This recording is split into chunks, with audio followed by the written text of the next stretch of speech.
အခြေခံပညာမူလတန်းဤအလေတန်းဒီအခမဲ့ပညာရေးစနစ်ဖြစ်သည်အမိုးအကာလုံလုံခြုံခြုံဖြင့်စာတင်ကြားနိုင်ရမည်အစိုးရကြွေးကြော်နေသည့်ပညာရေးဆောင်ပုဒ်တစ်ခုမှာကျောင်းနေပျော်ရွက်စာတော်ရမည်ဖြစ်သည်အခမဲ့ပညာတင်ကြားခွင့်သည်မြန်မာနိုင်ငံတနိုင်ငံလုံးမှကျောင်းသားတိုင်း၏အခွင့်အရေးဖြစ်သည်ကချင်ပြည်နယ်မှ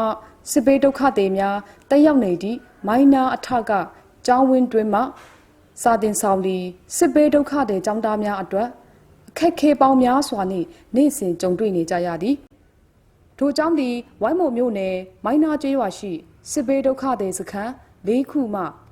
ကျောင်းသားများအယောက်300ကျော်တက်ရောက်နေသည့်ကျောင်းဖြစ်သည်စာတင်ဆောင်မလုံလောက်သည့်အတွက်ဆေးပေကျော်ပတ်လည်ရှိသည့်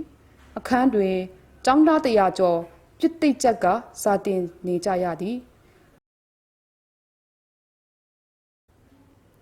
စာတင်ခန်းကျဉ်ကျက်လွန်းသည့်အတွက်ကလေးများအားစမပွဲဖြေရန်လဲအစစ်မပြေစာတင်ဆောင်ကမနောက်ကလေးရများပေါ့နော်ကလေးရ300နီးပါးရှိရ300ကျော်ပေါ့300ကျော်နီးပါးရှိရပြင်ထိုင်ခုံကမနောက်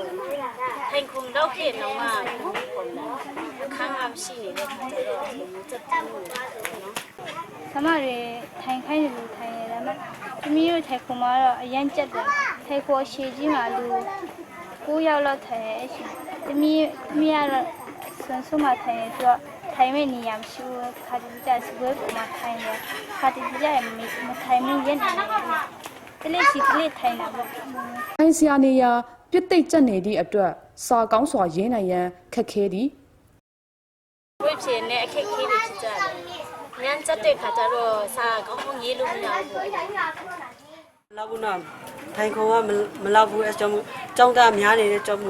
ထိုင်ခုံကမလောက်ဘူးဖြစ်နေအဲကြောင့်ထိုင်ခုံကတော့လူเนี่ยထိုင်ခုံเนี่ยနေရာเนี่ยလူမှထိုင်ရပါတော့ကျောင်းက2ဆောင်ရှိရပါတော့တစ်ဆောင်မှာနှစ်ခန်းပေါ့ဟိုဘက်တစ်ဆောင်မှာတော့9-6မှာတော့အမျိုးထီရနေအကုန်လုံးခွာသွားပြီးတော့ထီရလည်းမရှိတော့ဘူးနော်မူးလည်းနည်းနည်းယူရပါအမေဖြစ်ပါတယ်လို့နေခင်းစောနေပူရင်တော့ပူပြပူပါတယ်လို့စာတင်သားလည်းတော့မျိုးစိတ်ဝင်စားဖို့ပေါ့တင်ချာအင်္ဂလိပ်ဆိုပူဆိုးရပါတော့ထူဒီတာမကတစ်ဖက်ဘေးခမ်းမှစာတင်နေလေ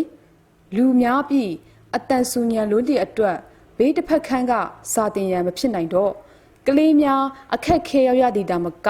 ဆရာမများအတွက်လည်းတင် जा ပေးရန်ခက်ခဲနေသည်ထိုကျောင်းတွေတက်နေသည့်ကလေးများ၏အဓိကမျှော်လင့်ချက်သည်အခြားဒေသခံကျောင်းသားများကဲ့သို့ကျောင်းတက်ချင်ကြသည်သူများကျောင်းမှာပတ်သက်မယ်ဆိုတော့သူများကျောင်းကလည်းပြောတာပေါ့နော်စစ်ပြေးတွေဆိုတော့နည်းနည်းလေးမျက်နှာမြင်ရတာပေါ့သူများခန်းလူနည်းနည်းရှောင်းလေးနဲ့နော်ဆမတွေပြောတာလည်းအကုန်လုံး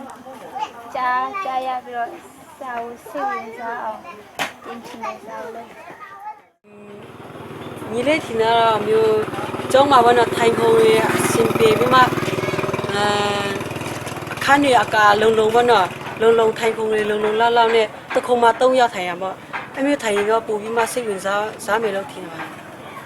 စာတင်ကြားနိုင်ရန်အစင်ပြေသည့်ဝန်းကျင်တွေကျောင်းစာကိုစိတ်ဝင်စားတင်ချင်ကြသည်ဒီဆန္ဒသည်စစ်ဘေးဒုက္ခတွေကျောင်းသားများ၏ယခုလက်ရှိအဓိကအိမ်မက်တစ်ခုဖြစ်သည်